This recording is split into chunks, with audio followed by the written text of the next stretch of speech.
Hello everyone, जय Hind. SSC constable GD 2025 आप लोगों का फाइनल सिलेक्शन हो गया है। बहुत बहुत शुभकामनाएं आपको यूनिफॉर्म मिल गई है। तो अब देखिए, एक प्रश्न खड़ा हो जाता है कि क्या ज्वाइनिंग एक्सटेंशन मिलता है? तो उसका जवाब है हाँ, बिल्कुल मिलता है।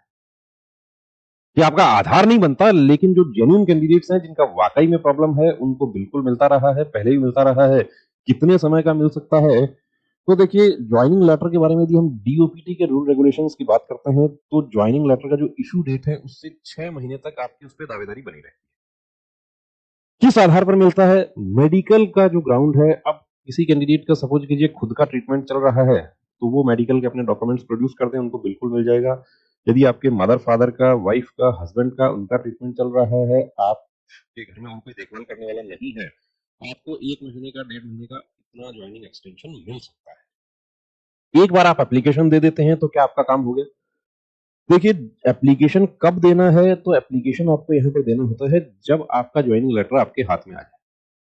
कि एप्लीकेशन कैसे देंगे? ज्वाइनिंग लेटर आपको मिल गया, इस ज्वाइनिंग लेटर का रेफरेंस देकर कि reference letter number so and so dated, कि उसमें आपको सिंपल एप्लीकेशन आपको देनी होती है, साथ में डॉक्यूमेंट्री एविडेंस देना होता है।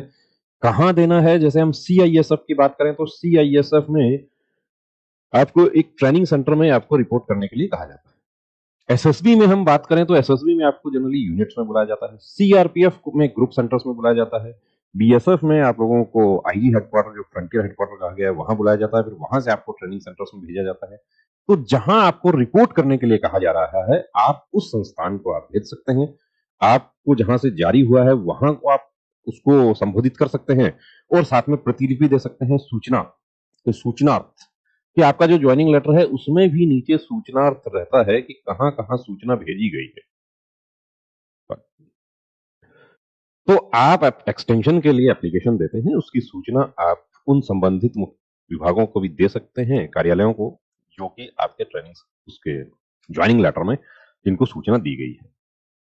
अब क्या सबका अधिकार बनता है? नहीं, ऐसा तो नहीं है कि जितने लोग एप्लीकेशन देते हैं उनको सबको ही मिल जाता है। हाँ, आप ये कहते हैं कि मुझे कांस्टेबल पुलिस का तैयारी करना है, उसके लिए मुझे ज्वाइनिंग एक्सटेंशन चाहिए, नहीं मिलेगा, आप लेटर भेज देंगे, आपके पास में वो निरस्त करके उसका सूचना आ जाएगी कि आपकी एप्लीकेशन है उसको कंसिडर करने के बाद रिजेक्ट कर दिया गया है, आप तुरंत प्रभाव से ज्वाइन करें। मेडिकल ग्राउंड जो है वो स्ट्रॉन्ग एविडेंस है, लेकिन उसमें भी साथ में डॉक्यूमेंट्री एविडेंस आपको देना होगा।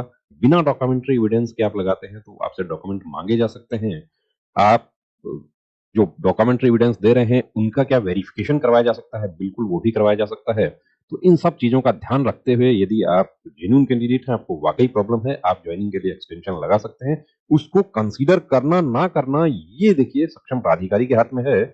वो आप कंसीडर करते हैं तो भी आपको सूचना देते हैं, कंसीडर नहीं करते हैं तो भी आपको सूचना देते हैं कि आपकी एप्लीकेशन रिजेक्ट की जाती है और आप तुरंत प्रभाव से ज्वाइन करें। तो उम्मीद करता हूँ ये जानकारी आपको अच्छी लगी होगी। अच्छी लगी है तो अपने दोस्तों के साथ शेयर कर दीजिए, और एक्सटेंशन आपको लेना है, इस प्रक्रिया को फॉलो कर सकते हैं, और आप इच्छुक नहीं है ज्वाइन करने के तो कोई बात नहीं, एक ज्वाइनिंग लेटर आएगा, उसके बाद कभी कभी दूसरा भी आ जाता है और कभी नहीं भी आता है। तो बने रहिए हमारे साथ।